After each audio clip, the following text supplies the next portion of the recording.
Welcome back to the Rip Curl Pro. We're completing the first round this morning, and this is the second heat of the day. Heat 10 features Adrian Buchan, the current world number 2, up against Conor O'Leary and the exciting rookie Michael Rodrigues. What a performance from him on the Gold Coast, making it all the way through to the quarterfinals. Can't wait to see what he brings here to the Bells Bowl, Pete. Oh, I can't wait as well, and I know that he's exuding confidence. But how's this Victorian coastline, by the way? Just watching the reviewing of what this is all about here in Victoria. I saw my first wild koala here on the Great Ocean Road. So that goes to show, hey, there's some wildlife here to check out, and this ocean is one of the best in the world. Victorian coastline, it shows you the best Australian wildlife. It's a beautiful place. A lot of kangaroos. Sometimes you've got to dodge them in your car. But here we go. Michael Rodrigues. Let's see what he can do. He's picked off a smaller wave, and that might be that bit of inexperience here on the Bells Bowl shining through. Yeah, it could be. Or just to the fact that he's anxious. I think that he is one of those surfers that loves to ride a bunch of waves, as a lot of the Brazilian surfers do. In all conditions, and it's good to see, and he's so confident on his boards. Here he is motoring into maybe his first wave, and there's one of those rare occasions that you find yourself sitting a little too far outside. Michael Rodrigues picks this one up on the inside, but he was sending him up there with, I think, some pretty clear instructions to get another board.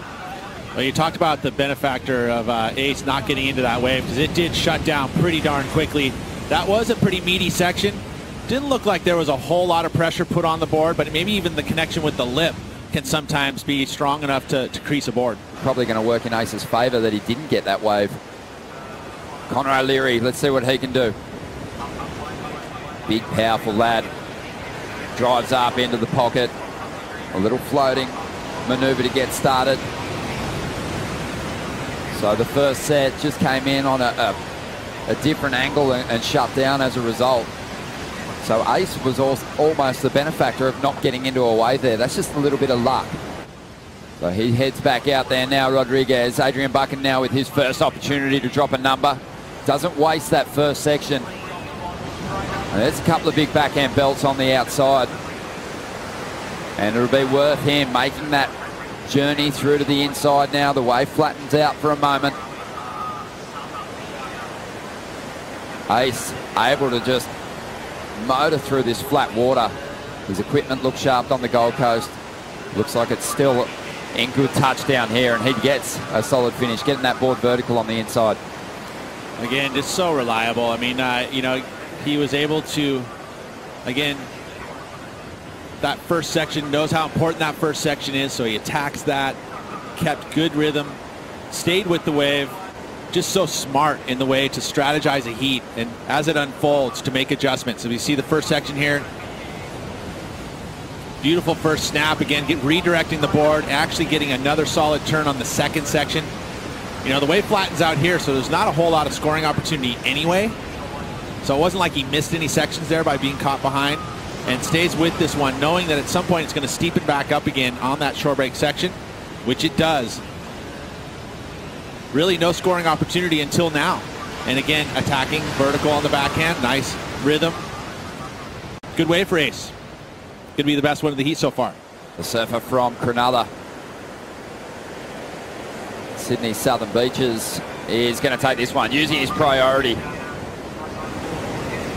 Love those quick transitions here from Conor O'Leary as he goes on the attack. Had he ridden out of that one, yeah, would have been the combination of some pretty nice turns on the outside there. So true. And again, just picking up rhythm as he was going down the line. And that upside down backhand hook is so dynamic, especially when you get the spray thrown up into the light like that. Man, it's a bummer that he wasn't able to pull that one down. To go yesterday, I think my wife said I was sweating through my wetsuit. She could see the sweat marks, so I was ready to go, and then I was ready this morning. I was kind of slow out there, a little bit slower than it looked in the dark, but there's still some great waves. And tell me about the different variables. You have that sun rising in your eyes, also maybe sometimes the slickness of the rocks when you paddle out. Saw you fall off a couple times on a few of your waves. Yeah, I just slipped off on that one, my first wave. I was just trying to get the ball rolling, early in the morning. The sun was just peeking over the horizon, so yeah, it was hard, and I knew it was going to be hard for everyone because no one has a heat at dark usually. So yeah, there was a couple waves, and then yeah, just trying to finish my waves and stay solid on my board. Heat one, where the surfers definitely got better as the back half of the heat. As we watch the replay of the last wave of Ace Buchan. Good variety on the backhand hooks here, and he had good rhythm. It was top to bottom, so he was able to execute. There wasn't really any slow moments in this wave. Lohay, you know, those finishes at the top end of the ratings, they wouldn't really kind of turn him on as much as being in title contention. So we'll see how he fares. Right now, though, we'll get back out into the lineup with Michael Rodrigues, and we're getting word that he wasn't instructing his caddy to make a board change. He wanted him to change out the fins in his board, and that's a part of your equipment that we don't focus on a lot, but it's certainly important as Mont brings this one through to the inside, kicks that tail free. I'll tell you, it's ultra important.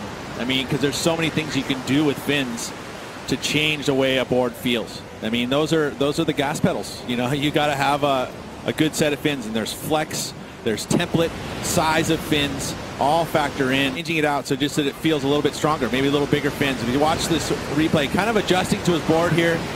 Probably hasn't ridden it today. Would have warmed up on that board earlier. So he catches a smaller wave, but good rhythm for him. You know, he was able to execute his moves in those kind of critical sections, but I think the size of the wave is going to affect the score. But you're looking at what we've seen already. You know, it's not like there's big numbers on the board. So he's just going to build here and get more comfortable. Going to try and get a number on the board too. He's been a little quiet so far. He's hanging on to a couple of threes. He needs more than that. Ace is starting to get away from the boys. He gets caught behind for a moment here. The wave's going to flatten out. Driving hard off the bottom. And that's a better finish for Connor O'Leary. He likes the feel of that. So still plenty of time on the clock. Just under 13 minutes to go.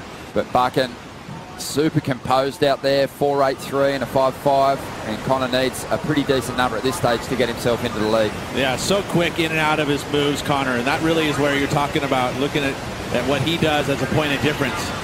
You know, he frames his maneuvers by how quickly he gets in and out of them. Nice finish there, getting some release on the backhand. It can be very challenging to mix it up. And the best backsiders are the ones that can do that thing, can sit off that bottom and wait. And the trick is sitting off the bottom, but also it's holding the speed. Well, let's see if Michael puts the foot down on this one now. He needs to get himself a 6.1 to take the lead. And he does throw those fins free, but can't ride out of it. So he'll still be looking for the 6.1. Adrian Buchan's up again. Now trying to get rid of a 4.83. Good section here, drives into it. No problem at all in really maxing out the points on this wave. Clean flow as he moves through to the inside. Gets that end section hit. And you know what? Ace Buchan's like a Jeep commander. So reliable. I mean, he literally, you know, every time he stands up, he's just not going to make a mistake. I mean, it's just crazy how consistent he is. So 3 waves and basically banking numbers each time.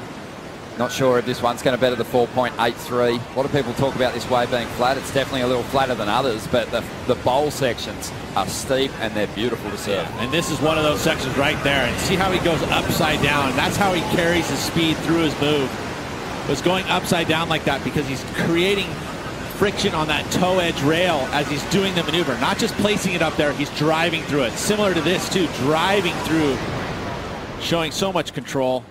Chalk that up as Nat Young mentioned #1 for you for this contest, because being from Santa Cruz, I know we're going to get a few out of you, but well, Nat did surf this wave so well, and man, hopefully he can get back on tour. I'd love to see him back out here, but right now Connor O'Leary, well, you saw Connor there looking pretty dejected.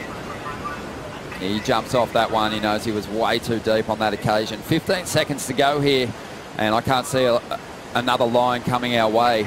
That's one thing you do get at Bells. Look at what Ace has done. 4.83, 5.5, 6.5. Looking at a 12-point total. It's a good, solid 2-wave total, especially since what we've seen in round 1. So Ace, very, very sure, and as consistent and reliable as he is, paid off again in a big way. Looking like the current world #2 that he is. Not a huge heat score total, but don't let it fool you. It was an impressive performance from the veteran.